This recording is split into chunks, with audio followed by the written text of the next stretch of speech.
Hi welcome back to Abi's vision. നമ്മൾ ഒരു fresh മൊബൈലൊക്കെ വാങ്ങി നമ്മൾ ഉപയോഗിച്ചുകൊണ്ടിരിക്കുന്ന സമയത്ത് നല്ല സ്പീഡ് കാര്യങ്ങൾ നല്ല പെർഫോമൻസ് ഒക്കെ ആയിരിക്കും നമ്മുടെ മൊബൈൽ ഉണ്ടാവുക. പക്ഷേ കാലക്രമേണ ഏകദേശം ഒരു 5-6 മാസമൊക്കെ കഴിയുന്ന സമയത്ത് നമ്മുടെ മൊബൈലിന് ആദ്യം നമ്മൾ വാങ്ങുന്ന സമയത്ത് ഉണ്ടായ പെർഫോമൻസ് ഒന്നും ഇല്ല, സ്പീഡ് ഇല്ല എന്നുള്ള കാര്യങ്ങളൊക്കെ നമുക്ക് മനസ്സിലാവും. വളരെ ലാഗ് ചെയ്തിരിക്കും കാര്യങ്ങളൊക്കെ വരുന്നത് നമുക്ക് മനസ്സിലാവും. അപ്പോൾ ഇങ്ങനെയുള്ള കാര്യങ്ങൾ നമുക്ക് മാറ്റിയെടുക്കാൻ വേണ്ടിയിട്ട് നമുക്ക് ഫോണിൻ്റെ ഉള്ളിൽ തന്നെ ചില സെറ്റിംഗ്സുകൾ കാര്യങ്ങളൊക്കെ ഉണ്ട്. അതിൽ ചെറിയ മാറ്റങ്ങൾ വരുത്തി കഴിഞ്ഞാൽ നല്ല പെർഫോമൻസ് നല്ല സ്പീഡ് കാര്യങ്ങളൊക്കെ വരും. അപ്പോൾ അതിനെക്കുറിച്ചുള്ള ഒരു വീഡിയോ ആണ് ഞാൻ ഇവിടെ ചെയ്യുന്നത്. അപ്പോൾ നിങ്ങൾ ഈ ചാനൽ സബ്സ്ക്രൈബ് ചെയ്താണ് കാണുന്നില്ല, സബ്സ്ക്രൈബ് ബട്ടൺ ലൈക്ക് ബട്ടണും പിന്നെ ഈ ഒരു വീഡിയോ എല്ലാ ഫ്രണ്ട്സിലേക്കും ഷെയർ ചെയ്തെടുക്കാൻ മറക്കരുത്. മാത്രമല്ല മറ്റൊരു സന്തോഷ വാർത്ത കൂടി ഉണ്ട്, ഒരു ചാനലും കൂടി, അതായത് ടെക് പരമായിട്ടുള്ള വീഡിയോസ് നിങ്ങൾക്ക് കൂടുതൽ അറിവ് കിട്ടാൻ വേണ്ടിയിട്ട് ഒരു ചാനൽ കൂടി സ്റ്റാർട്ട് ചെയ്തിട്ടുണ്ട്. അബീസ് വ്യൂസ് എന്നാണ് അതിന്റെ പേര്, അബീസ് വ്യൂസ് എന്നാണ്. അപ്പോൾ ഈ പേര് നിങ്ങളൊന്ന് സെർച്ചിലൊന്ന് ടൈപ്പ് ചെയ്ത് കൊടുത്ത് കഴിഞ്ഞിട്ടുണ്ടെങ്കിൽ ആ ഒരു ചാനലിലേക്ക് കയറാൻ പറ്റും. ചാനൽ കണ്ട് വീഡിയോസ് എല്ലാം കണ്ടതിന് ശേഷം സബ്സ്ക്രൈബ് കൊടുക്കുക. പിന്നെ എല്ലാ ഫ്രണ്ട്സിലേക്കും ആ വീഡിയോ ഒന്ന് ഷെയർ ചെയ്യാൻ മറക്കരുത്. നമ്മുടെ മൊബൈൽ ഓപ്പൺ ചെയ്തിട്ടുണ്ട്. ഓപ്പൺ ചെയ്ത മൊബൈലിൽ നമുക്ക് പല ആപ്ലിക്കേഷൻസും കാണും. നമുക്ക് Facebook, Instagram, banking applications, Google, അങ്ങനത്തെ പല ആപ്ലിക്കേഷൻസ് നമുക്ക് ഇവിടെ കാണാൻ സാധിക്കും.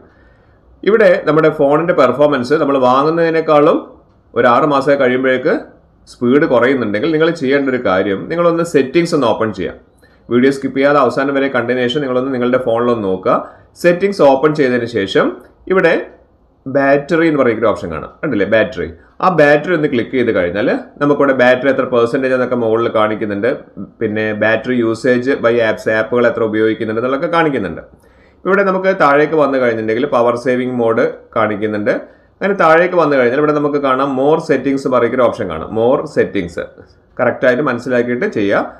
മോർ സെറ്റിംഗ്സ് ഇവിടെ നമുക്ക് കാണാം ഹൈ പെർഫോമൻസ് മോഡ് എന്നുള്ള ഒരു ഓപ്ഷൻ കാണിക്കുന്നുണ്ട്. അപ്പോൾ അവിടെ പറയുന്നുണ്ട് gets the best possible performance out of your device but may be increase power consumption and, അതായത് നമ്മൾ ഈ പറഞ്ഞിരിക്കുന്ന ഓപ്ഷൻ എനേബിൾ ചെയ്ത് വെച്ച് കഴിഞ്ഞാൽ നമുക്ക് നല്ല ഹൈ പെർഫോമൻസിൽ നമ്മുടെ ഫോണ് വർക്ക് ചെയ്യും, അല്ലെങ്കിൽ നമ്മുടെ ബാറ്ററിയുടെ പെർഫോമൻസ് നല്ലപോലെ കൂടുന്നു ഇവിടെ പറയുന്നുണ്ട്.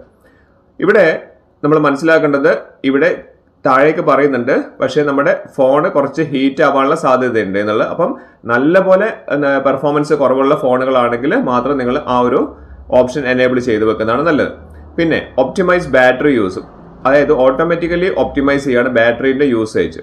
അതുകൊണ്ട് നമ്മളെ ബാറ്ററി ബാക്ക്ഗ്രൗണ്ടിൽ വർക്ക് ചെയ്യുന്ന കാര്യങ്ങളൊക്കെ നമുക്ക് ഡിസേബിൾ ചെയ്ത് വെച്ച് നമ്മളെ ഫോണിന്റെ പെർഫോമൻസും ബാറ്ററിയുടെ പെർഫോമൻസും ഒക്കെ നമുക്ക് കൂട്ടാൻ സാധിക്കും. ഇവിടെ നമ്മൾ നോക്കിക്കഴിഞ്ഞാൽ കുറേ ആപ്ലിക്കേഷൻസ് നമ്മൾ ഫോണിൽ ഇൻസ്റ്റാൾ ചെയ്ത് വെച്ചൊക്കെ നിങ്ങൾക്ക് കാണാൻ സാധിക്കും. നിങ്ങളൊന്ന് നോക്കി നോക്കുക. ഇവിടെ നമുക്ക് അഡോബ് ഫോട്ടോഷോപ്പിൽ ഞാൻ ഓട്ടോ ആക്കിയിട്ട് സെറ്റ് വെച്ചിട്ടുണ്ട്, ഓട്ടോ ഒപ്റ്റിമൈസ് വെച്ചിട്ടുണ്ട്. അതേപോലെ നിങ്ങൾ എല്ലാ ആപ്ലിക്കേഷൻസിനും ഓട്ടോ ഒപ്റ്റിമൈസ് ഒന്ന് എനേബിൾ ചെയ്ത് വെച്ചാൽ വളരെയധികം പെർഫോമൻസ് കൂടും. നമ്മുടെ ഫോണിൻ്റെതാണെങ്കിലും അതുപോലെ തന്നെ നമ്മുടെ ബാറ്ററിയുടെ പെർഫോമൻസ് ഒക്കെ നല്ലപോലെ കൂടുന്നതാണ്. ഇവിടെ നമ്മൾ ഓരോരോ ആപ്ലിക്കേഷൻസ് നമ്മൾ ഇതേപോലെ ചെയ്തു വെക്കുക.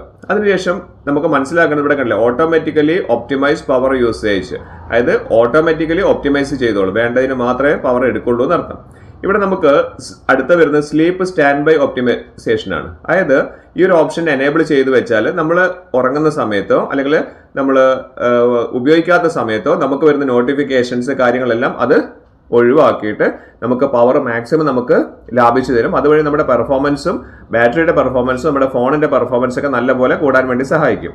ഇനി അടുത്തത് വരുന്നത് ബാറ്ററിയുടെ കാര്യമാണ്, അതായത് ബാറ്ററി മാനേജ്മെന്റ് ആണ്, അതായത് ബാറ്ററി ആപ്പ് മാനേജ്മെന്റ്. ഇവിടെ നമുക്കറിയാം ഇഷ്ടംപോലെ ആപ്ലിക്കേഷൻസ് നമ്മൾ ഇൻസ്റ്റാൾ ചെയ്ത് വെക്കാറുണ്ട് അല്ലേ. ഈ ആപ്ലിക്കേഷൻസ് ഒക്കെ നമ്മളൊന്ന് ജസ്റ്റ് ഒന്ന് ക്ലിക്ക് ചെയ്ത് നോക്കിക്കഴിഞ്ഞാൽ, അപ്പോൾ ഞാൻ ആദ്യം ഒന്ന് കാണിച്ചു തരാം. ക്ലിക്ക് ചെയ്താൽ അതിന്റെ സബ് ഓപ്ഷൻസ് കാണുന്നുണ്ട്.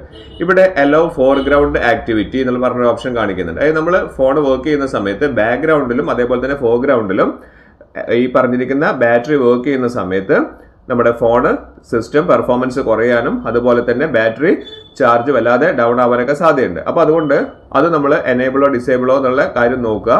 ഇവിടെ നമ്മൾ എനേബിൾ ആണെങ്കിൽ അതൊന്ന് ഡിസേബിൾ ചെയ്ത് വെച്ച് കൊടുക്കുക. ഇതിനേക്കാളും ഇമ്പോർട്ടൻ്റ് ആണ് നമുക്കിവിടെ ബാക്ക്ഗ്രൗണ്ട് ആക്ടിവിറ്റി എന്നുള്ളത്. ഈ ബാക്ക്ഗ്രൗണ്ട് ആക്ടിവിറ്റി ഇവിടെ എപ്പോഴും നമ്മളൊന്ന് എനേബിൾ ചെയ്ത് വെക്കുന്നതാണ് നല്ലത്.